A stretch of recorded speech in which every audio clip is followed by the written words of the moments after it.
আশা করি সবাই ভালো আছেন। আজকে আমরা আরো একটি সুন্দর এবং নতুন বাড়ির ডিজাইন নিয়ে আপনাদের সাথে শেয়ার করব।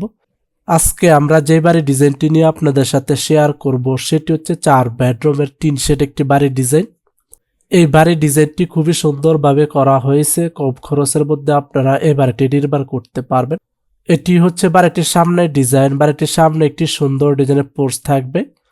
পোর্চের নিচে আমরা বসার ব্যবস্থা করে দিছি, আপনারা চাইলে এখানে বসতে পারবেন। এই বাড়িটিতে আমরা কোনো বারান্দা ব্যবহার করি নাই। এই বাড়িটিতে যাতায়াত করার জন্য সামনে একটি মেইন ডোর থাকবে।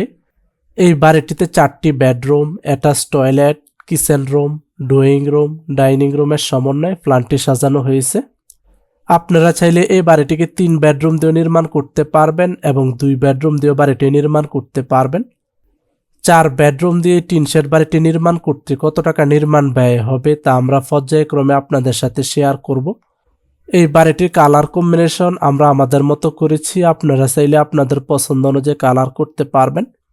অলরেডি আপনারা বাড়িটির 3D অ্যানিমেশন ভিডিওটি দেখতেছেন।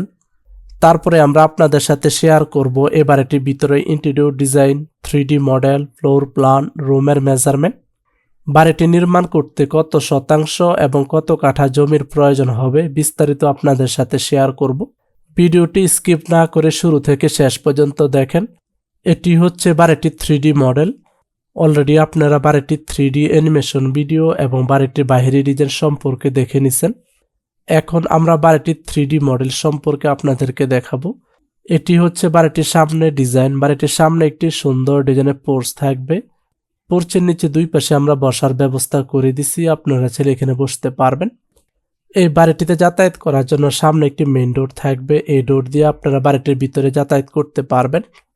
এই বাড়িটিতে আমরা কোনো বারান্দা ব্যবহার করি নাই। আপনাদের যদি বারান্দার প্রয়োজন হয় তাহলে আপনারা আলাদাভাবে বারান্দা নির্মাণ করতে পারবেন।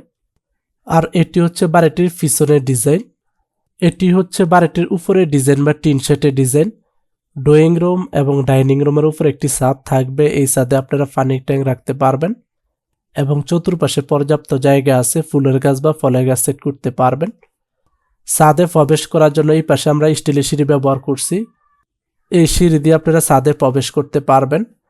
ছাদে আমরা টেবিল এবং ছাতা সেট করে দিছি, আপনারা চাইলে এখানে অবসর সময় বসতে পারবেন। এই ছিল বাড়িটির বাইরের ডিজাইন। এখন আমরা বাড়িটির টিনের শেডটি সরিয়ে ফেলি। টিনের শেডটি সরিয়ে আপনাদেরকে বাড়িটির ভিতরে ডিজাইন সম্পর্কে দেখাবো। অলরেডি আমরা বাড়িটির টিনের শেডটি সরিয়ে ফেলেছি। এখন আমরা বাড়িটির ভিতরে ডিজাইনটি দেখাবো। এটি হচ্ছে বাড়িটিতে প্রবেশ করার জন্য মেইন ডোর। মেইন ডোর দিয়ে প্রবেশ করলে আপনারা পেয়ে যাবেন ড্রয়িং রুম এবং ডাইনিং রুম একসাথে। ডান পাশটাকে আপনারা ড্রয়িং রুম হিসেবে ব্যবহার করতে পারবেন। 3 পাশে আমরা সোফা সেট করে দিছি এবং মাঝ বরাবর আমরা টেবিল সেট করে দিছি। আপনারা চাইলে এখানে বসতে পারবেন। যারা অতিথি আসবে তারাও বসতে পারবে। 10 থেকে 12 জন মানুষ খুবই সুন্দরভাবে বসতে পারবে। এই পাশে আমরা টিভি সেট করে দিছি। আপনারা চাইলে এখানে টিভি দেখতে পারবেন। বা পাশটাকে আপনারা ডাইনিং রুম হিসেবে ব্যবহার করতে পারবেন। এখানে আমরা 8 জনের একটি ডাইনিং টেবিল সেট করে দিছি। আপনাদের যদি প্রয়োজন হয় তাহলে আপনারা আরও বড় বা ছোট ডাইনিং টেবিল সেট করতে পারবেন। ডাইনিং রুমের সাথে এই পাশের ওয়ালে আমরা একটি বেসিন সেট করে দিছি। যারা খাবার খাবে বসবে তারা ফ্রেশ হতে পারবে। ড্রয়িং রুমের ডান পাশেই থাকবে হলো বেডরুম 1। বেডরুম 1-এ প্রবেশ করার জন্য এই পাশে ডোর থাকবে। এই বেডরুমে আমরা বেড সেট করে দিছি। এই পাশে আমরা টিভি সেট করে দিছি এবং এই পাশে আমরা ক্যাবিনেট সেট করে দিছি।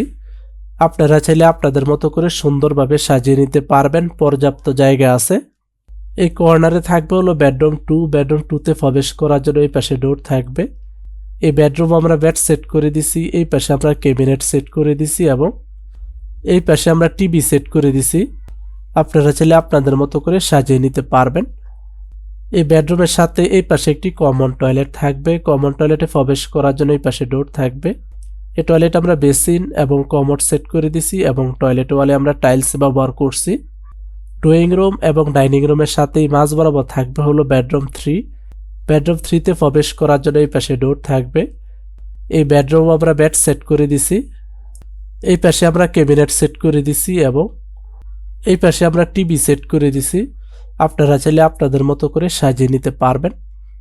এই পাশে একটি অ্যাটাচ টয়লেট থাকবে। অ্যাটাচ টয়লেটে প্রবেশ করার জন্য এই পাশে ডোর থাকবে। এই টয়লেট আমরা বেসিন এবং কমোড সেট করে দিছি এবং টয়লেট ওয়ালে আমরা টাইলস ব্যবহার করছি।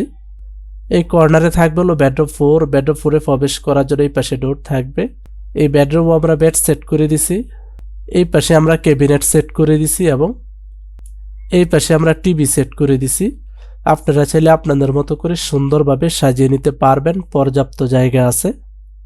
ডাইনিং রুমের সাথেই থাকবে হলো কিচেন রুম। কিচেন রুমে প্রবেশ করার জন্য এই পাশে ডোর থাকবে। এই কিচেন রুমে আমরা গ্যাসের চুলা, কিচেন ক্যাবিনেট, কিচেন সিল্ক এবং ফ্রিজ সেট করে দিছি। কিচেন রুমের ওয়ালে আমরা টাইলস ব্যবহার করছি। আপনারা চাইলে আপনাদের পছন্দ অনুযায়ী টাইলস সেট করে নিতে পারবেন এবং কিচেন রুমের ভিতরে ইন্টেরিয়র ডিজাইন করে নিতে পারবেন। এই ছিল বাড়িটির ভিতরের ডিজাইন। এই বাড়িটির ভিতরের কালার কম্বিনেশন আমরা আমাদের মতো করেছি। আপনারা চাইলে আপনাদের পছন্দ অনুযায়ী কালার করতে পারবেন। এই বাড়িটির ভিতরে যে ফ্লোর টাইলস ব্যবহার করা হয়েছে সেটি হচ্ছে 2 ফিট বাই 2 ফিট সাইজের মার্বেল টাইলস। কিচেন রুম এবং টয়লেট ওয়ালে যে টাইলস ব্যবহার করা হয়েছে সেটি হচ্ছে 12 ইঞ্চি টু 8 ইঞ্চি সাইজের সিরামিক্স ওয়াল টাইলস। এই বাড়িটির ভিতরে 2টি টয়লেট থাকবে, একটি অ্যাটাচ টয়লেট থাকবে আর এই পাশে একটি কমন টয়লেট থাকবে।